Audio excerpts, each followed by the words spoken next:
Good morning, good afternoon, or good evening, wherever you're joining us from around the world. Welcome to Web3 Warriors, episode 34, featuring Charles Mbata from the NaijaDAO, co-founder of the NaijaDAO. Welcome, Charles. How you doing?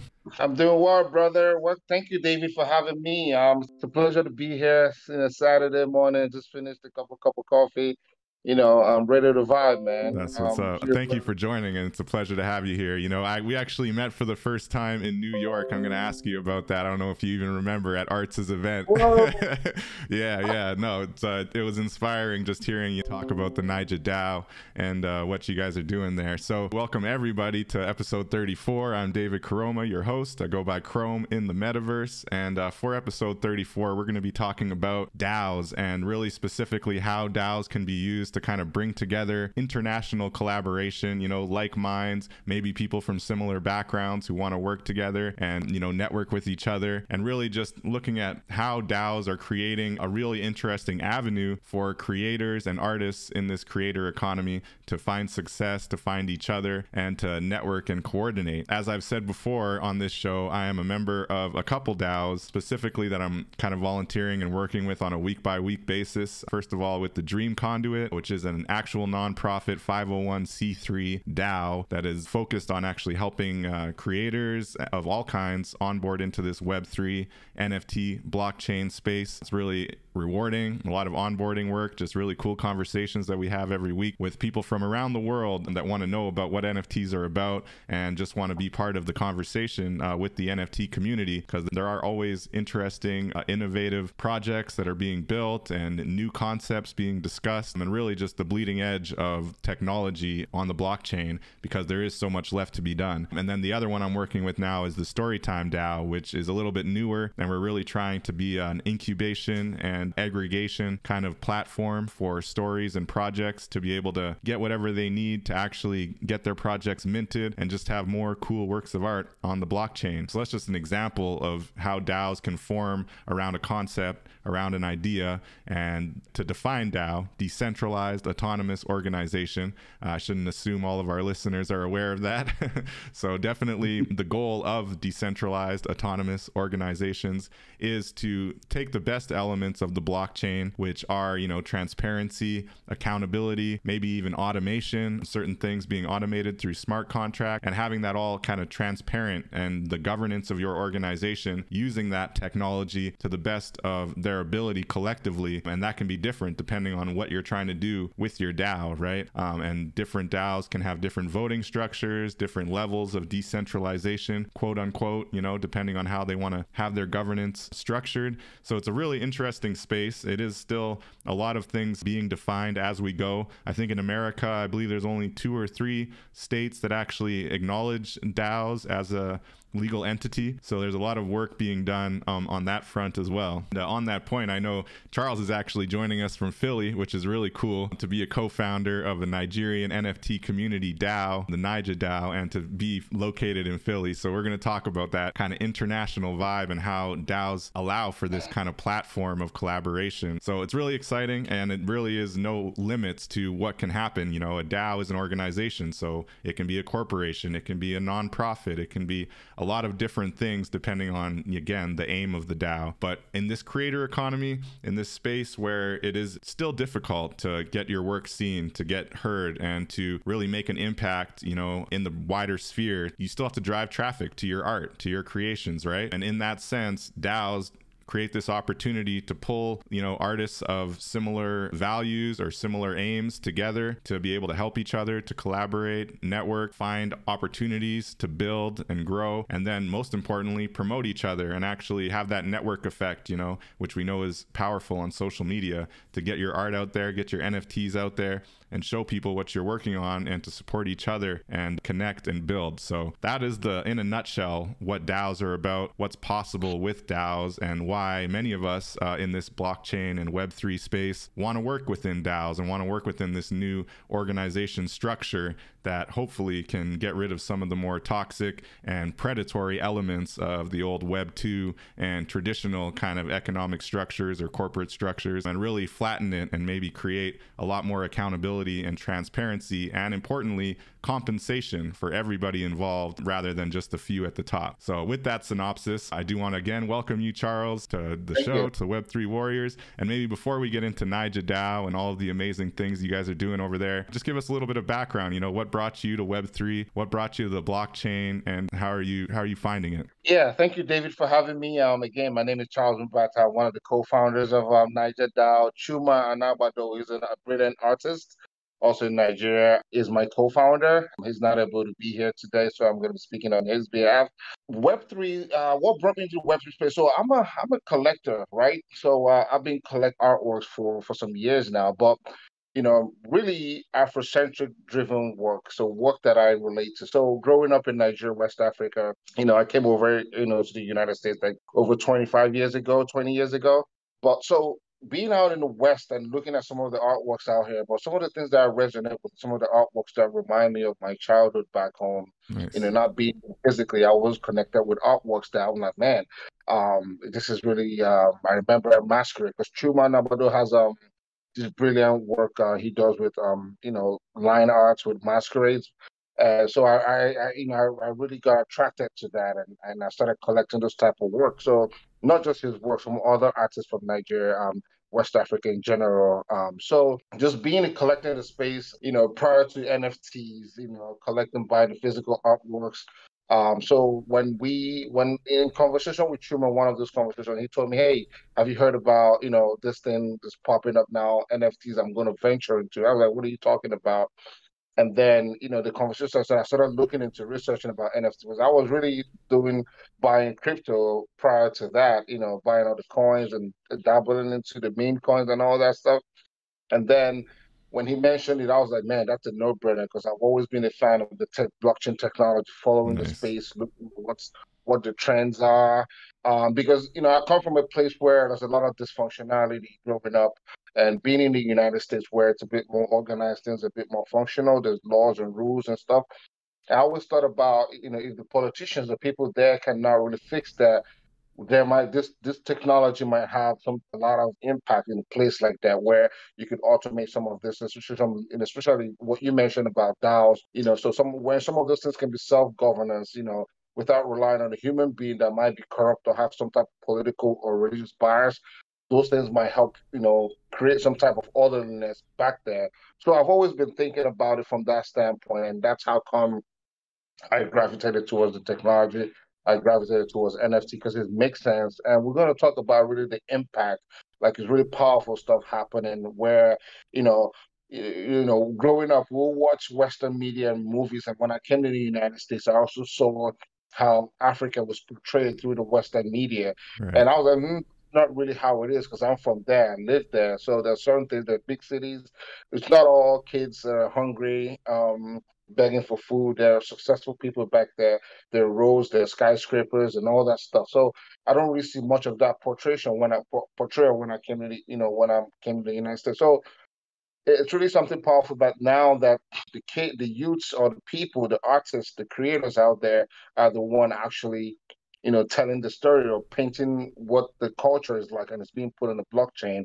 So it's not like, it's not someone else is not doing it for them. They are doing it. So Right. that's really something powerful, and it's on the blockchain, so nobody can change. So my kids can 200 years from now, 100 years from now, and go back and say, okay, this is what masquerades are like, even if they don't practice them anymore. So those things are really something that I'm really, proud about. So yeah, that's how I came into the space, and I've been, enjoying every bit of it. This, bear market, bull market, all that stuff, it's part of it. But Yeah. just the core belief or sense that this technology is actually helping impact people in Africa, it's just amazing.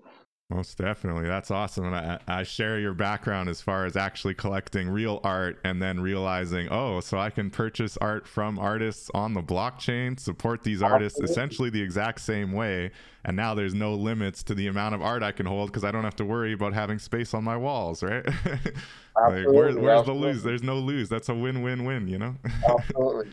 Yeah, it's really exciting and it's cool. So you're saying some of the artists that you were already purchasing art from, they were the ones that actually brought you into NFTs, and you had dabbled in cryptocurrencies prior, but not really looking at like the smart chain or the smart contracts and the NFT side of things. Yeah, I've just been buying the meme coins, just following the trend, buying the Shibas, the Doge coins, watching the Nice. watching them gain and watch. I made some money from some of them, you know. I Nice. lost some of the money too, but Right. that was really my focus. But when I started understanding the impact of the technology is actually when I started seeing people selling their artworks, but they're physically in Nigeria, like the Osinachis, the Owos, the Afro Dread. I see you have it as a PFP there. Yeah. And when I started understanding that paradigm shift, I was like, wow, this is powerful. And then I was like, man, you know, I then started studying it, learning it, being on the clubhouse spaces 247. My wife thought I was crazy at some point, but you know, I was just soaking it up every day. And then it hit me. I was like, man, I would see artists coming to the space. There were people who start asking the question, oh, so what's the utility? What's the process and all that? And I'm like, I'm like, I don't think these artists are really built like are really built for those type of scrutiny, let alone the people in Africa. Oh, then that we'll start talking about accents, people I can't hear you very well. That's where the idea came about. And I was having a conversation with Chuma. I was like, man, we have to create a space for Nigerian artists where they can come and show their work and talk about their work, even if it's in their local pidgin language that we speak. That's just it. And Make it accessible, right? exactly, and boom, that was it. We created a clubhouse room. And then the next day we had a few days after we have like 400-500 people on it. We were like, man, this is people that really, and most of the artists are joining. And then we felt the need to start hosting spaces, start teaching, onboarding, and then it grew from there. It was just like now we need to put a structure in, start employing people to kind of help, So now we didn't. It wasn't called NaijaDAO initially. It was just Nigerian NFT community. But along the line, we started seeing a lot of problems that we could solve being a DAO. And that's how come we made a decision to change the name to like NaijaDAO. And that's what we're working towards. So we're gonna get into that. But it was just more of like a need to create a safe space for Nigerian artists. There's a lot of artists, David, that they create brilliant work, but they can, not all of them, but they can't speak English to say Mm-hmm. they can communicate in pidgin language and all that stuff. But they're very brilliant. Their work is if they tell you the details that goes into their work, you'll be amazed. This is Right. stuff that takes weeks and weeks. So we don't feel like those people should be left out of the conversation, especially when it comes to Web3, and that's why we exist pretty much. That's amazing. And that is filling a huge gap. And, I hope to see a future where every African country has their own DAO for their NFT artists to collaborate and connect. And I know, like you mentioned briefly, even within West Africa, I think there are people benefiting from the fact that the NaijaDAO exists, right? And there are people purchasing art from other, not just Nigerian artists, right? Yeah, we're going to get into that. Yeah, for sure. You touched on OWO, so I did want to just share that because that was definitely one of the most inspiring NFT projects that I was able to be a part of. And, I definitely recommend everyone to go check out Afro Droids because to this day, the revenue from the sales, even on the secondary, go to support this amazing Dream Catchers Academy, which is an NGO in Nigeria that has benefited by, I don't remember the exact amount, but a lot of money that they've got donated from the Afro Droids project. So Afro Droids minted 12,000 of these awesome Afro Droids, and they sold out, I think, within a day, which is amazing. And then a huge chunk of the revenue went to support this girls school, Dream Catchers, in Nigeria. And so that's just one case in point of how a single project can make such a huge impact and impact the lives of young women and people in the community in general, because those families are doing better, everyone's doing better because these kids can go to school and have reliable access to technology. So definitely wanted to promote that. and ask anybody to go check out Afro Droids because they're very accessible and very cool. Got a couple Yeah, myself. and it's just to add to that, there's so many what he's doing. The impact is going to create a lot more Afro Droid projects in the near future. Think about it. I mean, he's pulling kids off the street that don't have any shelter, giving them education, teaching them about arts, teaching them about NFT, teaching them about technology. So imagine like 10 years from now, some of those kids are going to come up, and those are the people that are going to write, they're going to write the history of the culture. They're going to tell you what's happening currently in the culture. You're not going to get it from the media. You're going to get it from the kids that are living there. So it's beyond powerful. And this guy, he's over there. He made Right. this. He didn't have to travel to the United States or Germany or anywhere, the Western world. He's over there, and that's through the powerful connection or possibility of the blockchain That's technology. So right. that's why I think it's that's when I started understanding that shift, that impact. I was like, wow, this is powerful. Yeah, that's next level. That's what we're here for. That's what the Web3 Warriors like to focus on as well. And because it's really the creator economy, it's really empowering artists, it's empowering creators, and like you say, connecting them on a global scale through direct peer-to-peer transactions. I purchased 2 of these Afro Droids at Mint, and that money went direct to Owo and his team, and they went direct to the Dreamcatchers organization. And I can feel good about, making that donation, but not just a donation. I got something for it. I got some cool art. The art has been a gift that keeps giving. They dropped some cool voxels, wearables that I can wear in the metaverse. Yeah. They've dropped droids, these additional, secondary assets that you can claim if you had an Afro droid, the drones, I mean, right? And then they created those little voxel versions of the drones. So now I have a drone in voxels that I can use in the metaverse. So it's really cool. It has actual, interesting artistic and creative elements and digital assets, but most importantly, it's making a real difference on the ground. So speak to that point you just made about peer-to-peer and the international scope of the technology, right? And how Web3 makes it so easy to just pinpoint, direct support an exact artist or even an exact community if a project is set up. So how is the NaijaDAO kind of positioning itself to, I guess, make the most use of that technology? Yeah, we're just doing a lot of things in that aspect. We are coordinating a lot of exhibition events that pretty much exposing these artists that are physically there. They're not able to travel to NFT NYC, for instance, but we're actually putting their work out in front of those and community members of NFT NYC, because we just had an exhibition called Metanoia. We selected 15 artists from the group. Definitely wanted to push a lot of, we made a conscious effort to put a lot of female artists, up and coming unknown artists, on that platform, and we displayed their work in 3 countries simultaneously during the NFT NYC in New York, Kenya, and then in Nigeria, Lagos as well. And people had the opportunity to actually purchase their work during that exhibition. So creating exposure for them. That's really what we exist to kind of bring out this artists and share their work to the rest of the world. And in addition to that, the DAO structure that we're trying to put together, we're currently looking at creating a smart contract to kind of help not just a membership DAO, but some of the criteria some of the issues that we saw in the process is that our community has about 99% of creators and less than 1% or 1% collectors. And it's a problem that we've been trying to tackle for the past 6 months in terms of how do we get more, not just, I think we've done a fair amount of job in terms of the visibility, trying to bring, because we always tweeting about the work and putting the works up in other collaboration, other events and all that. But we feel the need to kind of solve the core problem that, so that they don't really, they don't have to rely on other, sales from other people. That's a plus, because we always have that. If their work is exposed properly, they will get that. But internally, we're just trying to see how we can create more liquidity amongst ourselves, more purchase. So part of the criteria that we're put in the smart contract is for you to be a member of the DAO. You have to purchase a work of a DAO member, which is community, one of our community creators, member, and also be be able to own one of their work or you automatic. So in order for you to just have to purchase one of the members' work. So that way, we're able to get more traction in terms of purchases and being able to support ourselves internally. Then if the external aspect of it comes into play in terms of other people from different parts of the world, probably that's fine.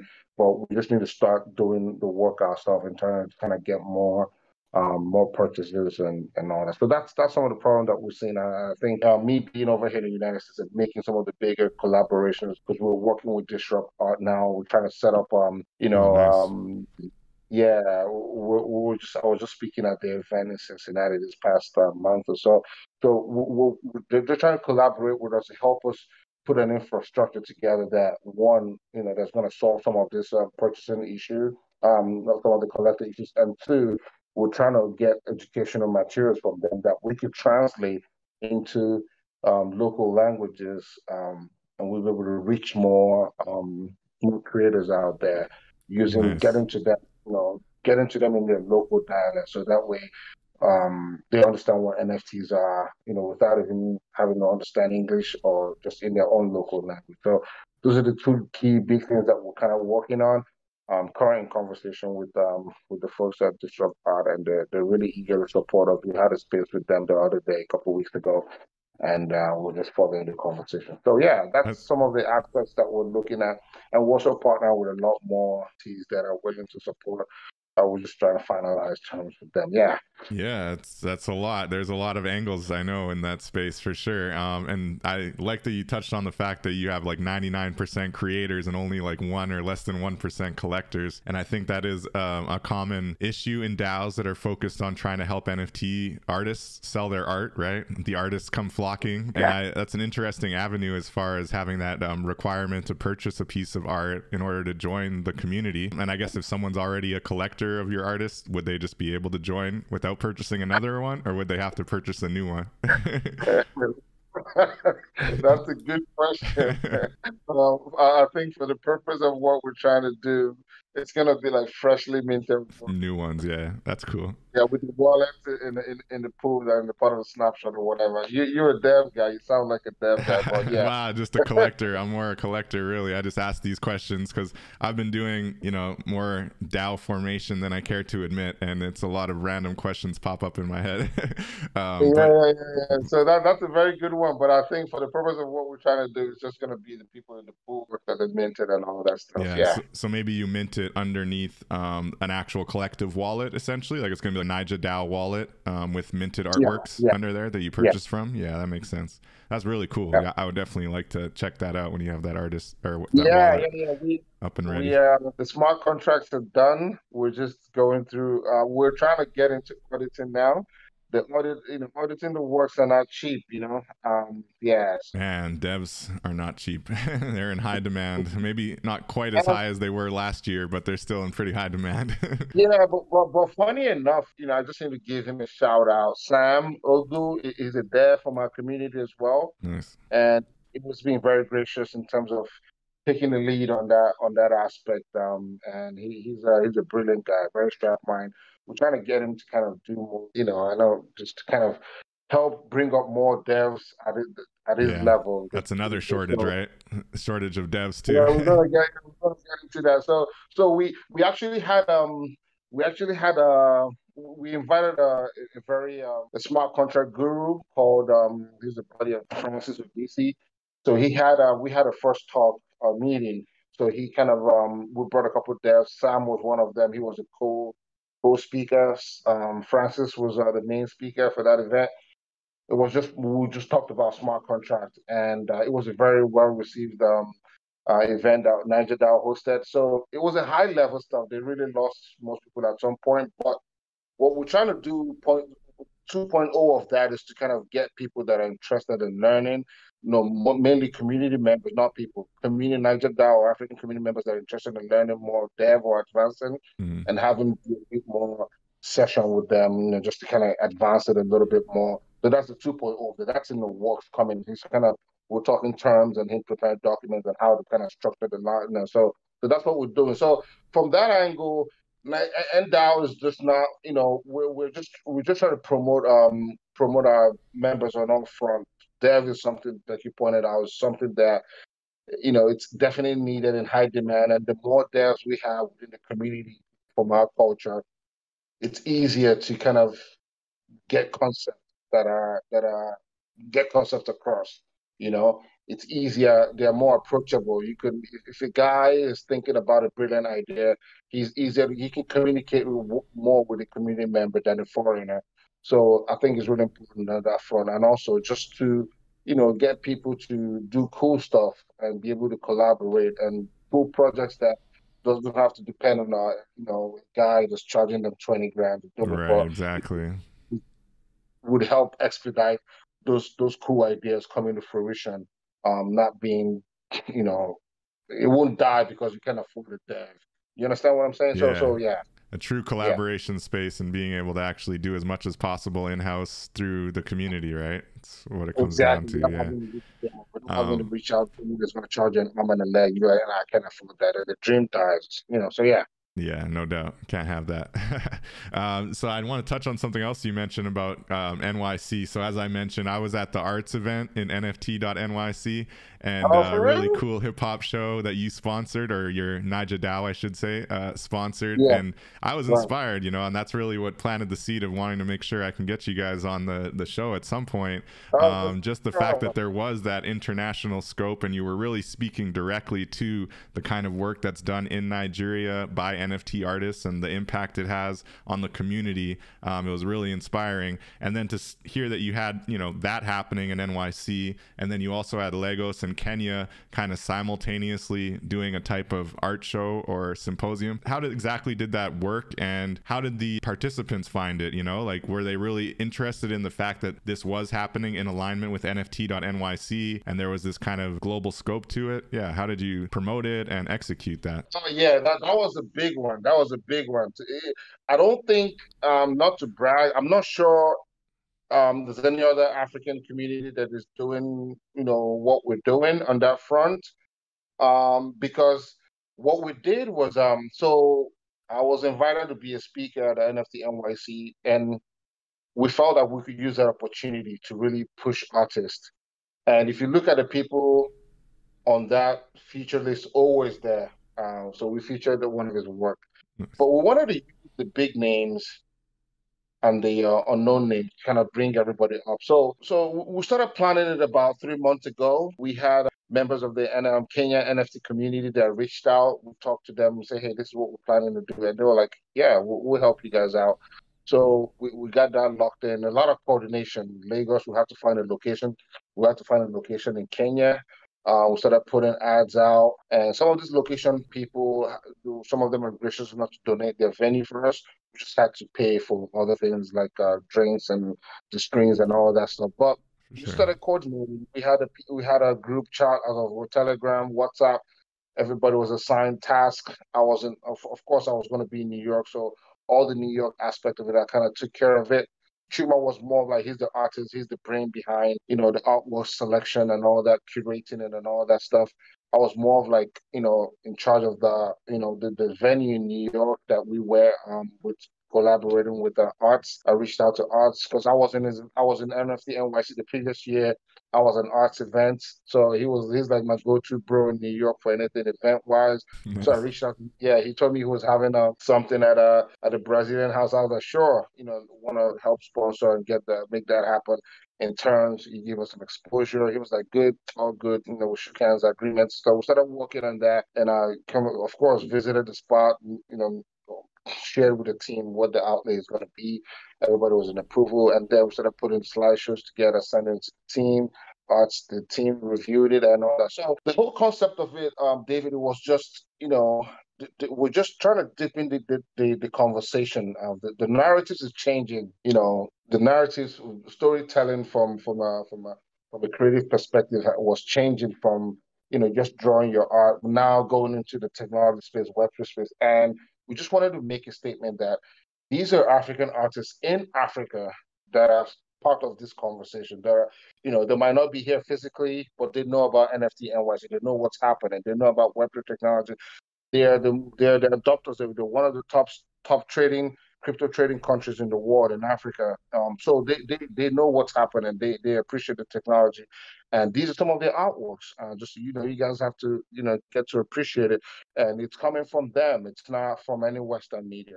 This is what they are represented, and we just wanted to have it be part of the mix in NFT NYC, and also not just in Kenya as well and in Lagos as well. So it took a lot of coordination. There's a lot of cost to it. Obviously, you were there in New York, but we pulled it through, and it's something that we're very proud of, and we're looking forward to next year. We've already started having conversations for next year's event and how we can even make it bigger. You mentioned something that's really important. So I think our existence to some degree has also spawned out NFT communities. Kenya NFT community is one of them. Ghanaian NFT community is another one of them Yeah. that most of them are part of our community as well. So we kind of always reach out to them. I was just talking to Kofi the other day, a few days ago about, Nice. yeah, Kofi, actually, I was talking to him about a contact that reached out to us that's coming to Ghana. I'm like, yes, we have people in Ghana. Reach out to Kofi. I just made the connection. So we're always in connection with them. So what we're trying to do, kind of like without spilling the beans, but what we're trying to do next year is actually trying to get all this community together and trying to do a big event, not just being an attaché event, but being the main event. Like these are African communities, NFT communities hosting this event.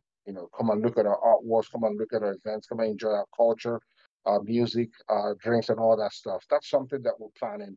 And yeah, I know you touched on it, but so I think it's going to be very powerful. Yeah, Yeah. that does sound very exciting, and I definitely would want to be a part of that as well. And looking at the Sure. diaspora and looking at what's the potential is, we've seen African NFT communities, we've seen specifically African American. We talked to the Black Metaverse here. We've had Kofi on the show a couple times.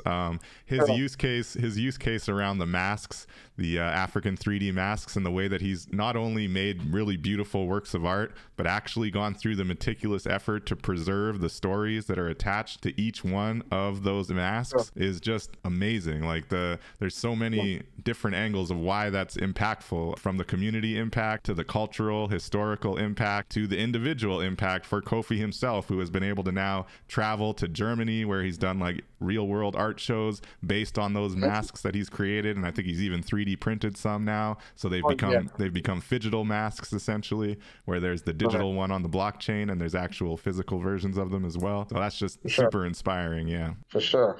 And it's interesting because, and not to say, of course, there are culturally relevant, NFTs, I'm sure, from different corners of the globe, but looking at Africa, right, looking at the cultural history that we know and that is often dark in the more recent times, whether it's colonialism, whether it's slavery, whether it's Christianity and Islam, kind of, giving us a thumb down on our cultural heritage and really trying to, stigmatize our cultural heritage. Yeah. I feel like we're at this real inflection point, and not just Africans. I think a lot of indigenous cultures are at this inflection point as well, where not only do we have to actively try to save the cultures that we were at risk of losing, whether it's languages, whether it's symbolism and art around the masks, around other culturally relevant symbols, we were at risk of losing all that.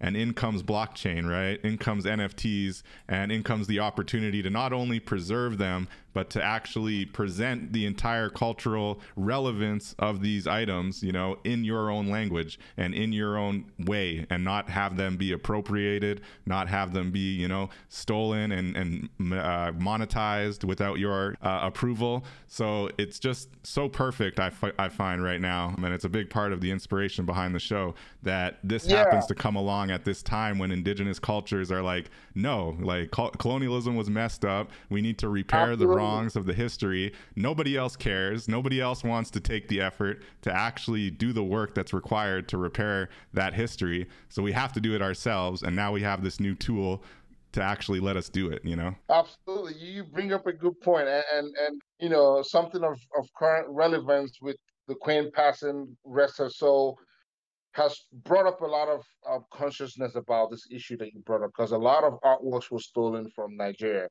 And there was a recent conversation that happened at the Benin Bronze that the Nigerian government is demanding it back from the British. It's in the British Museum. And we're saying, hey, It's okay for it to be displayed there, but we have to give it to you to display it there. Right.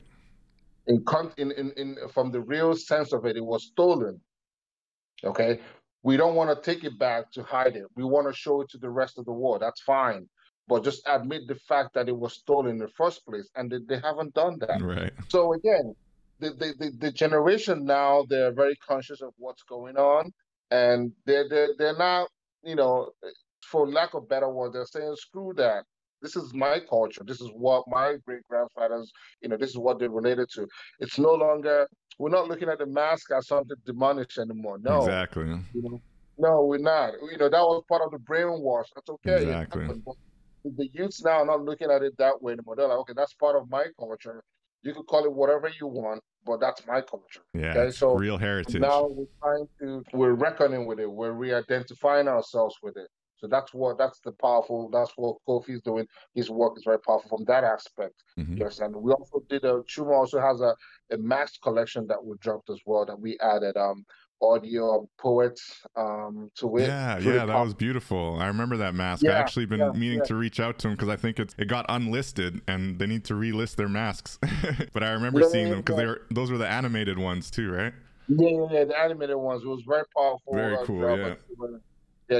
So we're connecting back with those artifacts and saying this is part of our culture. No, we don't see, they're not demonished, just like the Westerners told us. So yeah, that's really, and again, for the fact that it's on the blockchain is what makes it even much better. For the fact that nobody can go back and change it. It's on there. It's so immutable.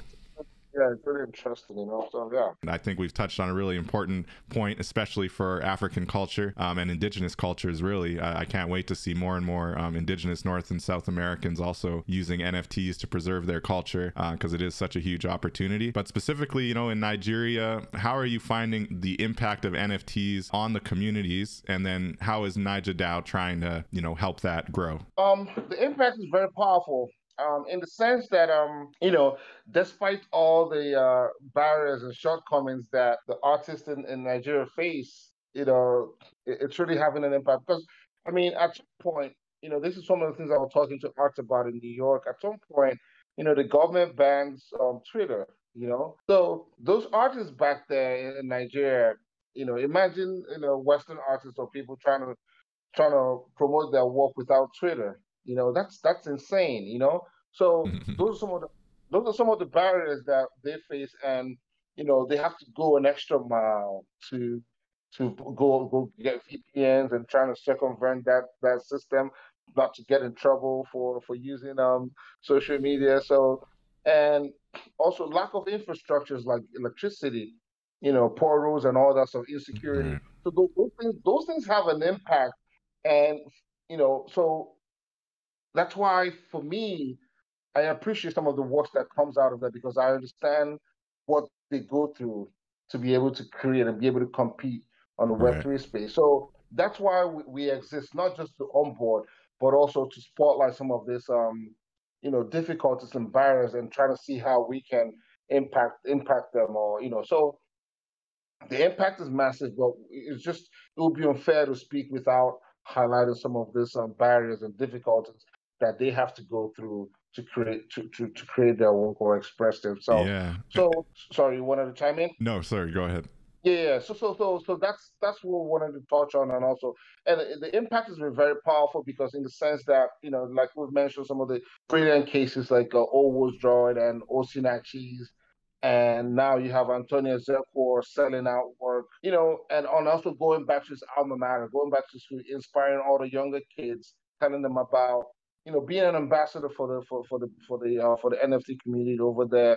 So it's not just artists, one-on-one artists or people selling their work. It's just more of like, them forming a community. There's going to be a huge NFT event happening in Lagos this November, which we're a part of, and another entity we'll partner with, sister entity called NFT NG. They're going to be doing a very big convention in Nigeria in this November, and we're going to be there for sure, and we're going to be doing another exhibition onboarding. So just to create more awareness for the project, for the NFT space and the technology, and we're inviting more artists. We're going to see the rollouts, the ads are going to be coming out soon. We're going to be inviting artists, people, traditional artists. We call them traditional artists, people that are just, canvas and color, and they put their work out for sale. We're going to be inviting them to say, hey, doing live demos of how they can transfer their work to go from looking at it physically to getting it to minting. So we're going to have workshops physically there in November, doing that process and showing that process, recording and showing it to them. And so that's some of the impact that we're going to be seeing. Again, in addition to the translation of onboarding materials in local language, which we're going to have displayed on that platform. In addition to that, so those are, and also we're trying to now formalize and start breaking down the political barrier, in the sense that we want to have a representation to the government saying, hey, this is about this. Because it's all about, David, it's all about education. Some of them look at it as, oh, and this is coming. Reaching out to government is so important. They're so out of the loop, people who actually have the knowledge and can like point directly to the value add for the economy need to be speaking to government, They see it as a threat. Maybe this is something just coming to replace, they hear tokens coming to replace the Naira. No, we say, no, that's not what it is. This is just an opportunity for creators to express their work, to be able to sell their work, because that's what they did. In a reaction to that, they created what's called an e-Naira, which hasn't gotten any reception so far. But they don't understand that they have to really be in the space. They have to have representatives in the NFT space, in the blockchain space, understanding how this is benefiting the youth, their citizens, and how they can work together to promote it and shelter it. So that's another level of engagement that we're preparing ourselves for. Of course, that will require a lot of funding. Yeah. But those are some of the impacts, some of the things that we're looking to accomplish next year and beyond, just to be that force that speaks or represents artists. We're also going to be looking at this is like further down the line, some type of bridge partnership community with institutions in the United States and other Western part of the world to kind of help create programs that would help more training and more advancement of the technology back home. So those are some of the things these are really grand plans that we think help educate a lot, like thousands of people in the next coming year. I'm very impressed. I'm very impressed by the ambitious goals of the NaijaDAO, and specifically the lobbying side of things. That's the first community-oriented DAO I've heard mention actually reaching out to government directly, and that is so important, and it really is a no-brainer, and there's no reason not to, especially, assuming you live, democracies are there for you to speak your voice, David, anything you're doing in Nigeria and you're not involving the politicians, you're just wasting your time. Right, exactly, right. You got to grease some palms, right? On that. That's wild. That's wild. But no, it is a good direction to take. And that convention you talked about in November, was that a usual art convention that's just trying to kind of add NFTs and Web3, or is it an NFT Web3 convention? It's an NFT Web3 convention from the core. It's not. It's like we are the creators of it. We're partnering with the. Yeah, so you're gonna see the ads are going to come out very soon. It's like NFT to the core. It's not like blockchain factoring NFT. No, this is just NFT, and then everybody else comes after. Cool. And you said the other group helping or you're collaborating with was NFT NG? Correct. NFT Nigeria, no doubt. Yeah, that's super cool. Yeah.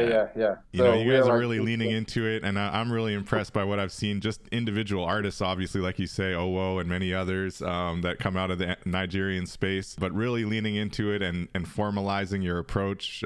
You've done the right thing, and I'm really excited to see what NaijaDAO does, like you said, in the next 1 year, 2 years, 3 years. But it's very clear you're committed to it, and your community will continue to grow, right? How many community members do you currently have for NaijaDAO? So Twitter, I think Twitter we have about 6 people, 6,000. But we've started collecting actual wallets. So for the DAO, and I think we have about 200 or 300 there. Yeah, the last time I checked, we had about 200 wallets that are going to be the DAO. That's pretty solid.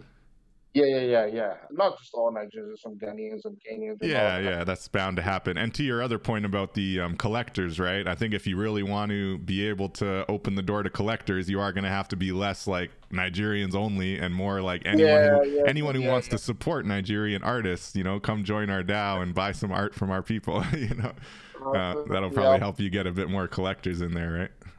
Yeah, absolutely. What do you think the collection side is like in Nigeria? Are there a lot of Nigerian NFT collectors actually buying the art, or do you find that they're mostly selling to Western, maybe people of Nigerian background or African background? But do you find that there's actually like a collector base locally there? It's interesting. So this is yet to be defined in terms data-wise, from a data perspective. I think we have for sure a strong, vibrant blockchain cryptocurrency community, for sure, no doubt. I know one of the top in the world, like top countries in the world. So that helped, with the adoption of NFT. Right. Yeah. So now try to quantify the amount of actual true NFT collectors in that space. I can't really say, but all I can say for a fact that there are people from the cryptocurrency community, Nigerian community, that are actually active. I'll call them quote unquote flippers of NFTs. So I wouldn't really categorize them as collectors. Okay. Because all the works that I bought, I don't think I've ever sold any artwork. I just keep them. But these guys are more like, I think there's a strong group of people that are more like Nigerians that they buy to flip to gain money, which there's nothing wrong with that. But I really can't quantify and say, hey, we have a very solid group of. There's definitely collectors out there for sure. Well, the reason I ask. Yeah, to your earlier point, right, about liquidity and essentially getting artists paid, right? But even more so than that, and I think you hit the nail on the head right there as far as the distinction between flippers and collectors, which I kind of consider myself both. But definitely I see the value in being a true collector and not really worrying about resale. But I do think that NFTs have kind of gamified the trading side of things, and have made it so it's less of a personal kind of like, oh, I'm parting with my art, and more like, if I make gains on this NFT art, I can go buy more NFT art, and it's less of a kind of emotional kind of decision, I think. I don't know. Remember, the royalties the artist gets as well. Right, exactly. There's the benefit of royalties as well. Yeah. It's really interesting to see. And from the collector standpoint, like you say, just because there is a big cryptocurrency market doesn't necessarily going to translate into an NFT collector market, right? But yeah, your point about the flipping is really interesting, because if enough people from the blockchain crypto side of things saw the value in that flipping or trading of NFTs and kind of jumped in and really wanted to do that within the Nigerian or even African NFT space, right? Like that would just blow up the whole economy, right? Like flippers in general are a good thing. And I know a lot of artists necessarily maybe don't love the idea. They don't love the idea of their art being flipped like too much. But at the same time, when you look at the energy that creates, right? If you look at the most popular, the most successful NFT projects, it's because they have a lot of flippers. And it is what it is, but it's a type of energy that comes from it, and a type of economic spin wheel that comes from it. And I do think that if there were more collectors of African art and more flippers even of the African NFTs, the whole economy would benefit, So it's an interesting angle to take. Absolutely. I think it's the whole essence of behind flipping is for you to gain. So there has to be definite demand for it. There does have to be the demand, yeah. But we create the demand too, right? So it's kind of interesting, because you see some projects out there that are horrible art, but for whatever reason they've got their gang of degens, maybe 100, 300, whatever, who will buy up all of this stuff, right? Just because. Absolutely. And then they'll play their little flipping games with it, and in the end it helps the project, it helps everyone. So I'm just saying, if we we being African people of African background, decided to invest in our people in the same way and decided to really gamify the experience a bit more, everyone would benefit, right? There's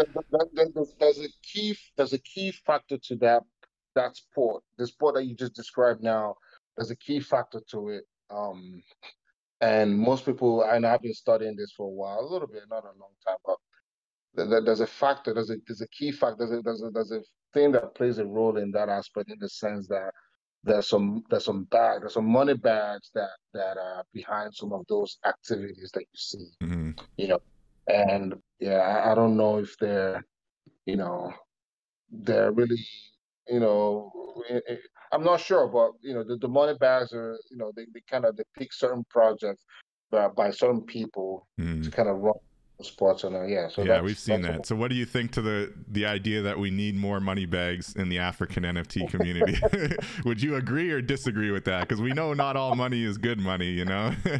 But to the broader question of creating demand and creating more energy within the space, what would you say to that? Do we need more money bags, more African money bags coming through? Yeah, absolutely, we do. Sasha's saying as long as it's a genuine thing, and I agree in part. Exactly. I agree in part, Yeah. and but in the end, you can't read people's minds. You're never gonna know what is your genuine connection to that art.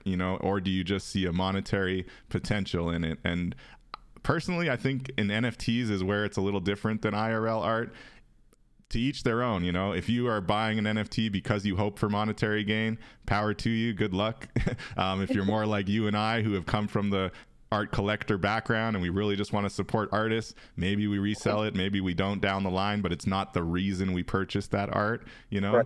Right. I think both are right. I don't necessarily think that the person buying purely for monetary reasons is necessarily wrong in this NFT space. I think No, it's a little bit of a different world.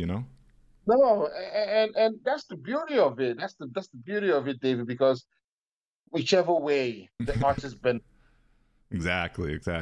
yeah, it's just the emotional side of things. Oh, this guy bought my work and he's keeping it, and that's fine. But this guy bought my work, he's selling it. There's an emotional connection from an art perspective, collecting that, but that's okay. But the beauty of it is that regardless of what's happening, the artist is benefiting. Might benefit more, you know, if the works get flipped 100 times and they get that royalty 100 times Yeah, versus yeah. so yeah.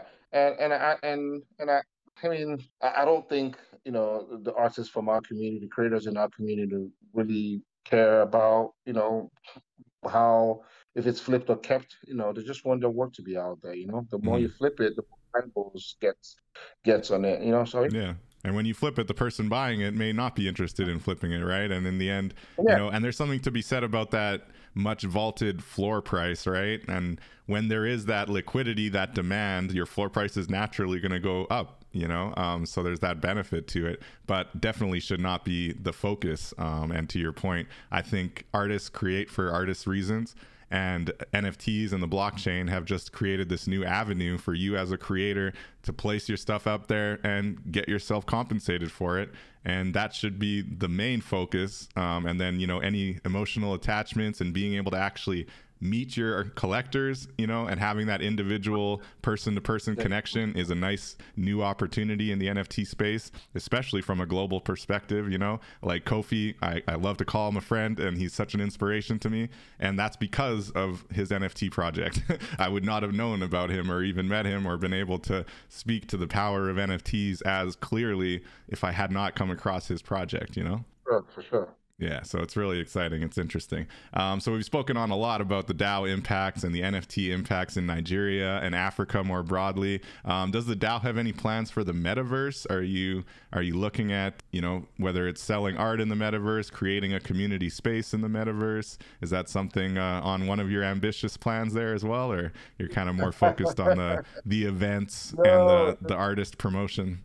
yeah, it's more emphasis on the artist promotion marketplace. Metaverse, it's we had a 3D convention, a 3D meetup in Lagos, which was very interesting. Like some guys, what's his name? There's some guys within our community that are doing brilliant stuff, man, with 3D. Nice. And those are the guys that we had a 3D dimension on. When was this? It was sometime in earlier this year. But man, those are the guys that we kind of it's and the 3D, you can look at it now if you go to our website. It's actually It's actually you could I think it's an on cyber. Yeah, we have a collection. So we already have a collection in the metaverse, but it's all geared towards promoting artists. So 3D stuff is on cyber. You could look at it, look at the gallery. So those are the guys that we're looking to champion this effort. I could send you the link. You could Nice. check it out. Yeah, but NaijaDAO for that exhibition that happened earlier this year, and you could enter the world and then see collection. So we're already in the metaverse for sure. You can see the dancing chibis up here, um, and a couple. Yeah, it's up there. I'm looking at it now, really reminiscent. You see the 3 dimension? Yeah, is it metanoia? No, not Oh, metanoia. The third one next to it. dimension. Gotcha. Third dimension. Sorry, third dimension. Yeah.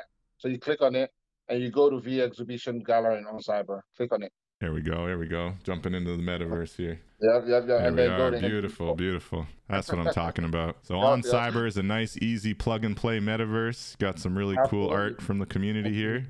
Beautiful Yep. 3D pieces. Yep. So yeah, so this is a smaller scale. We are hoping to, it's just resources, David. I mean, with more resources, we're hoping to expand this during this November event and be able to. So why people, if they can't be there physically, we'll have something that they could enter and be part of it and be able to display artworks as well, just like this. But we are, those are some of the plans, and we're just resources is what's limiting us. If we have resources, we're going to do a lot more. So we're in the metaverse, but it's how to expand this to have more artists be part of it, more people be part of this, yeah, using on cyber. But Very cool. we already this was done like earlier this year, so we're trying to build on efforts like this already because we're already in the metaverse. If you can see, yeah, Kel Savage is a very Yeah, I love his dancing chibis, man. They're oh so cool. yeah. I own a couple of them. Yeah, There they're was really one. cool. I should I grab have one. to get it. There was a dancing chibi with a droid. I don't know if you know that collection he did. No, I don't think I've seen that one yet, but it's really cool. A droid dancing chibi. I purchased one of them. It was so cool, man.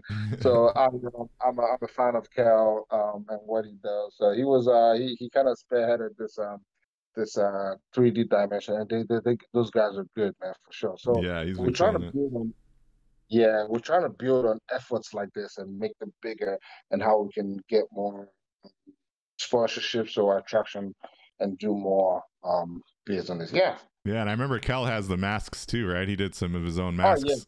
Yeah. He does masks and all Yeah, I that. remember Yeah. seeing those masks too. Very cool. He's a brilliant. I own a couple of his works, and he's a brilliant guy, man. So yeah, and another guy who's saying also, he does amazing 3D concept stuff, man. So yeah, Definitely super cool. we're already in the metaverse, bro. We just need to, expand on some of this stuff That's because what's this was up. over. It's No, going to a year. Yeah. yeah, that's something. And yeah, just do a few more of those spaces. I would say even you can add it on your link tree, right? Like NaijaDAO community art space, real easy plug and play, jump in there and check it out. And the cool thing about those metaverse spaces is people can jump in there and they like them. You can literally buy it just right there, right? Or bid on it or whatever the case may be, Yeah, for sure.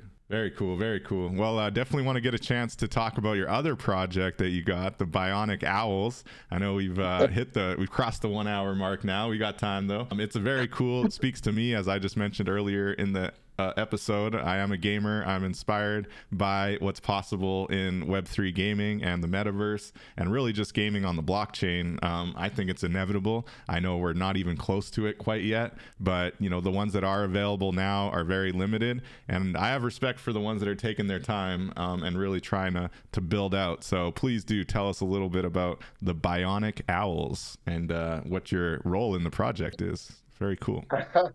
Yeah, it's so I'm the founder of it, and Nice. founder CEO of Bionic Owls. I'm gonna go back and tell you the inspiration of what came about.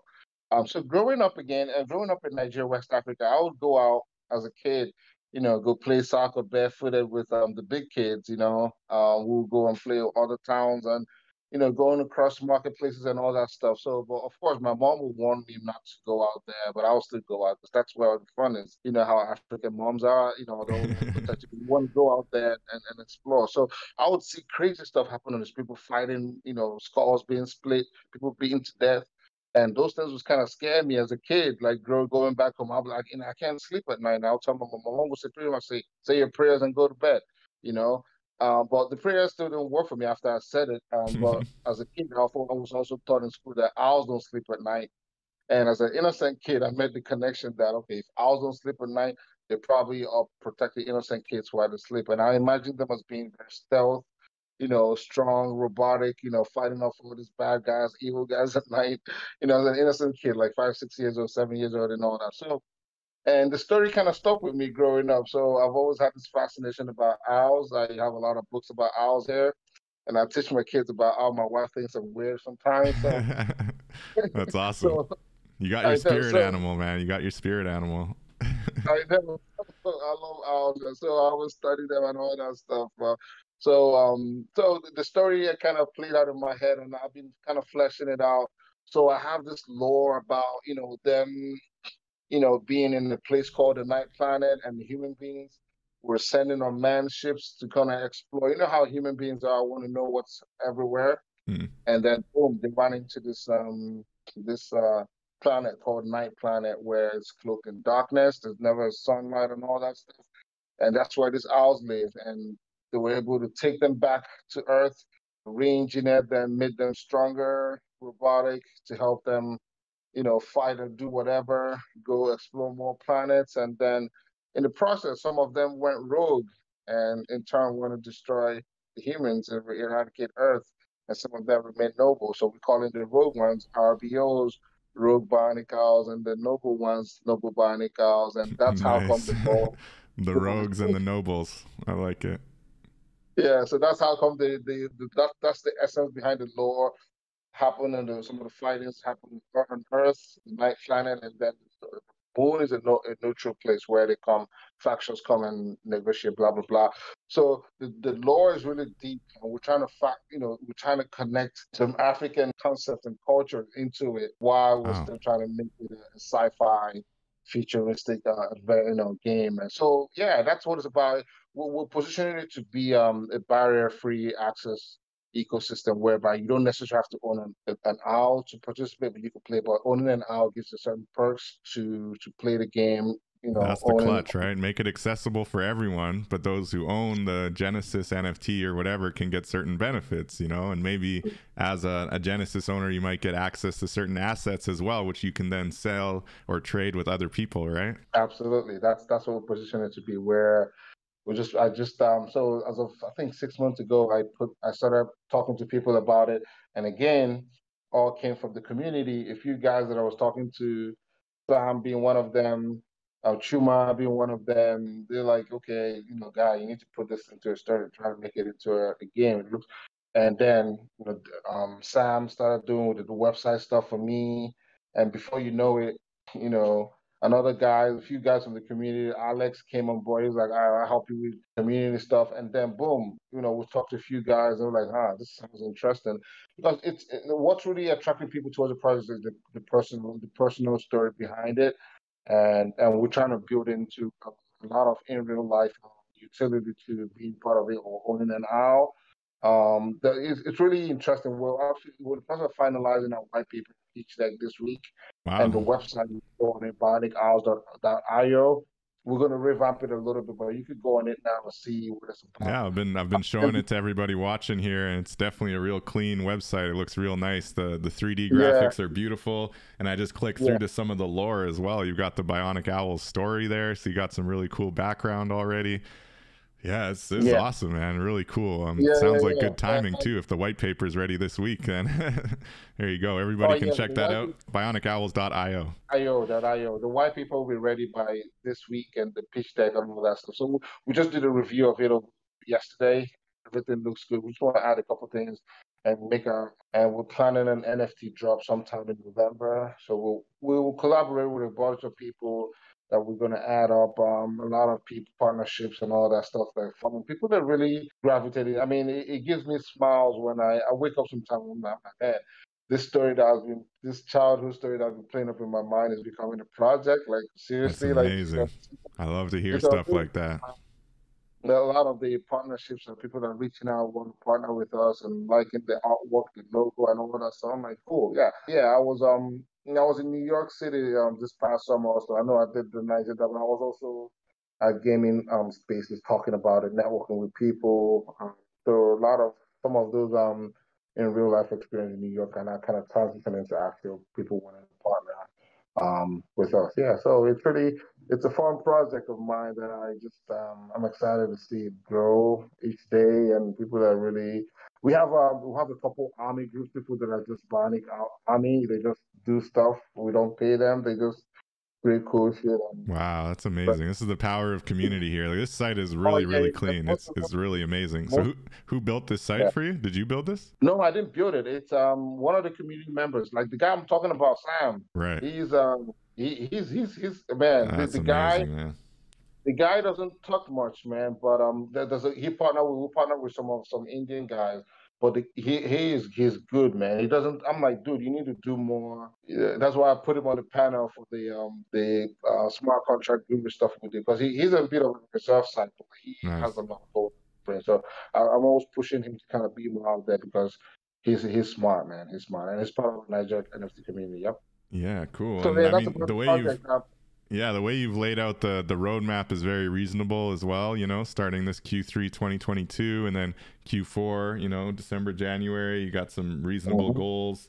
And Mhm. how do you feel about the staking side of things? I know I've seen some gaming NFTs trying to make this work, and it seems like it's really it relies on, you know, kind of liquidity coming from somewhere, right, to make the staking really worth it. Yeah, yeah. Yeah. So that part, um, I really can't speak on it much because we're consulting with a few firms that are advising us on how to take that. Because what we just put there is just a placeholder, but we are Mm, consulting with a couple fintech firms that are saying, okay, these are the actors we have. So we're really, but the all the efforts and emphasis are going towards, creating the artwork, the minting process, and just growing the community and the growth that we're seeing now. How do we manage it and towards minting and beyond?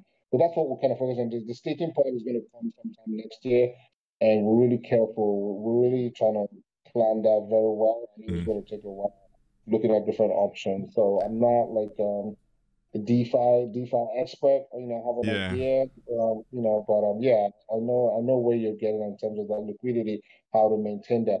There's a couple of locking mechanisms that's been thrown out there that we're looking at, that I can't speak too much, but different ideas to kind of, put some locking mechanism in there so that way you're able to Oh, cool. maintain your Yeah, no, cool, yeah. it's really really interesting, really cool vision, man. Recommend everybody to go check it out, bionicowls.io. Yeah, I mean, as a gamer, I'm definitely going to be keeping an eye on it, and would love to see where you go, and maybe when it launches, whenever next year, sometime, we'll definitely have you back and be able to go through a full demo maybe of the game. And yeah, We'd love it's to not do an that. easy lift, right? It's a heavy lift to No, try to it's get not. something like this.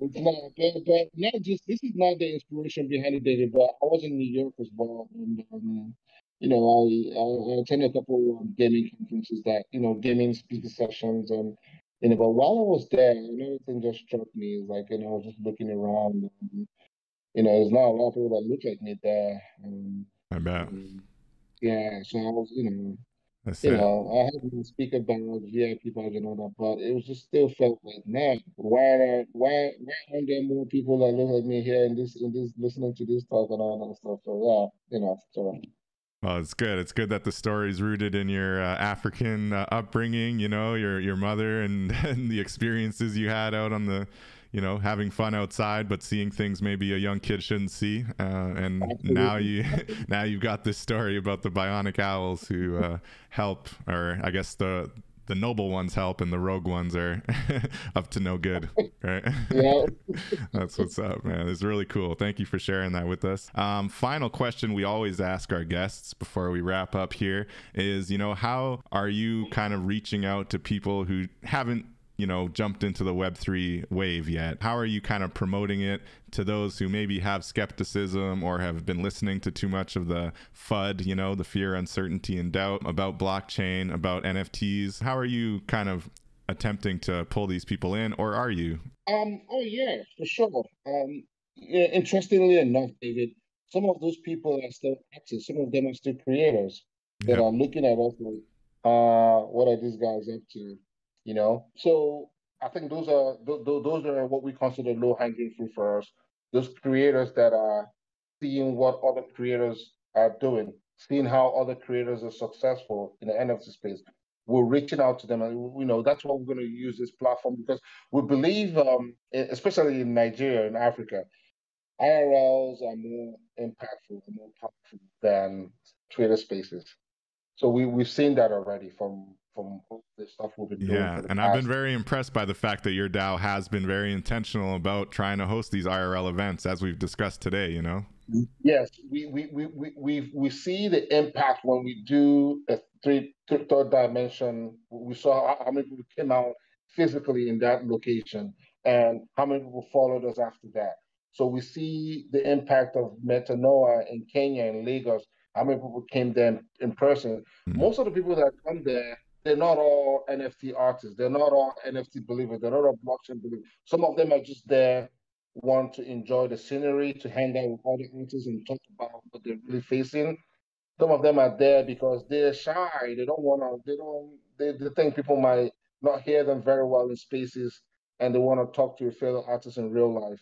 So two, some of them are there just to enjoy the food and the drink. Right. Some of them are there just to just get the vibe. So when they come, and we were talking to all the time, we're having people who have people from NaijaDAO just reaching out, say, "Hey, what's your art? Have you minted?" Oh, well, they will see. Oh, then they will tell us. They will tell the others that no, we haven't actually minted. But I'm an artist, but I've been just watching the space. So those are the people that we are actively. So when we have those in real life activities, and we have those materials that are geared towards their local languages, that geared towards their local culture, because Nigeria has a vast number of Big country. local. Yes. So when we have those materials there, and we're actually not just doing all the events in one space in Lagos, we're doing it in Abuja, the north, we're doing it in different parts of the country, and we have those materials for them there. It's easier to come to kind of get them over to actually start the process, or get them to actually start participating actively, minting work and selling work as an NFT artist, versus us just hosting Twitter spaces, hoping that when they hear us, or some of them will come into the space and they won't want to speak for some reason. So Mm. that's why we're really hoping on those in real life events, and also getting materials that are a bit locally tailored towards them. Those are the efforts that we feel like that could help capture those guys that are the NFT artists. They're just curious, but they're not participating in the Right. space. Yeah, traditional artists who haven't jumped into the NFTs yet. And I agree. I couldn't agree more. I think IRL is the wave. I think that people seeing other people, even if it's not like huge success, even just being able to sell one art piece on the blockchain, that's one more art piece than you've sold, you know. And Yeah, that's the and validation. That's the validation that the technology works, the validation. process Yeah. is still. Yeah, no doubt, no doubt. And Sasha was asking specifically for an artist who wants to get involved with NaijaDAO, and maybe they're not at the point of purchasing right now. How would you ask them to get involved and support? So they're an actual artist physically in Nigeria that are not purchasing work. I believe they'd be in America in this case, of Oh, okay, Nigerian okay. descent, the diaspora. Oh, okay. I get it. Oh, yeah, absolutely. Sasha, definitely would like to link up with you. When we're talking about onboarding, right? We want to bring a broad perspective to it. That's why, my participation, or our collaboration with Disrupt Arts, mainly an American group, but you know, they're they're giving us a support from an American standpoint, and being of African American descent.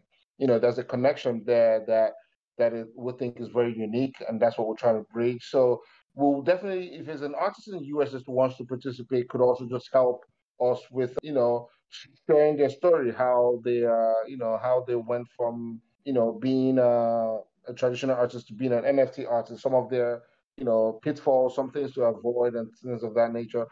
Stories like that from an artist would actually help inspire other artists, regardless of where they are. Helping us, plan some of this, collaborative events.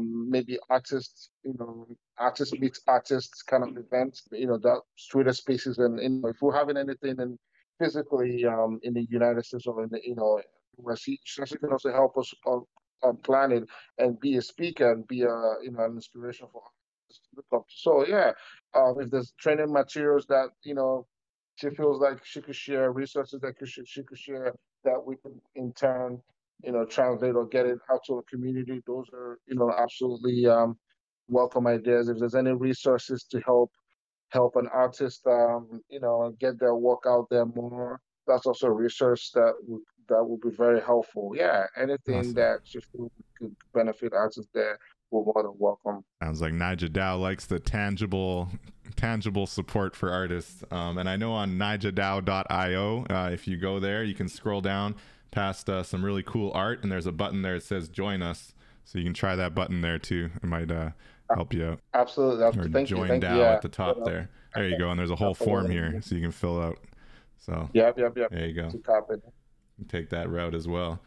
Very cool, very cool. I'm inspired. I hope all of our listeners are inspired. Charles, it's really amazing. I love the on the ground kind of tangible things you guys are doing, the real life events, showing people the value of the space, showing people the fact that it's working, that people are really being impacted positively. And like I said earlier, the Dream Conduit that I'm working with is also trying to take that kind of very tangible, how can we reach out to people IRL approach. Are you going to be down in Miami in Art Basel for Art Basel? For sure. No doubt. So I might be able to run into you again there, because I think we're going to be heading out there for Dream Conduit, and we'll touch base with you in the back channel too. Maybe there's some opportunity for collaboration or something. Absolutely, yeah. I mean, I think we're way past running into David. We need to plan something concrete for Art Basel. Let's do it, man. Let's do it. Let's do it. Let's make it happen. It's all about showing up in real life and connecting with people. The community becomes much more real. The NFT community becomes so much more real when you're actually in the spaces and learning and educating and connecting in real life. So looking forward to that, most definitely. Yeah, let me know. Definitely want to plan something with Dream Conduit for sure. We definitely want to plan. That's exciting. All right, let's make it happen. Okay, Charles, well, we'll be in touch. Thank you so much for this opportunity. It's been a lot of really important points I think we've touched on. Look forward to any feedback you get from your community, and I will be definitely out there purchasing some art from African artists and Nigerian artists specifically. And I just wish you all the success in the world with your Bionic Owls project, this very awesome, ambitious gamer project. And yeah, we'll keep watching. Anything else you'd like to add? No, I just want to shout out the team. It's not all. I'm not the only one doing it. I want to shout out my co-founder Chuma and Abado. These guys are behind the scene, pulling all the strings. Anita, Ayor. There's a bunch of people. Some of them we've mentioned. Kel, Savage, people that are really doing stuff for the community, that are helping out. Some of them are not compensated. I'm not compensated for what I'm doing, and so we just want to give ourselves a shout out, give them a shout out for what they're doing behind the scenes. That's sweat equity, right? You guys are putting in the sweat equity for your people, for the community, and because you believe in the technology, right? We see where it's going. We're trying to lead the way. We're trying to bring more people in, trying to create more collectors as well as creators within the space, so that we can all kind of grow and build together. So that's what's up. Appreciate you, Charles. It's been an awesome opportunity. Wish you all the best, and your whole community. Keep doing what you're doing. Keep plugging in, and we'll be watching. So thank you so much. And to everybody out there, thank you for tuning in to Web3 Warriors. We'll be live again next Saturday. And until then, we'll catch you in the metaverse. Peace out. Peace.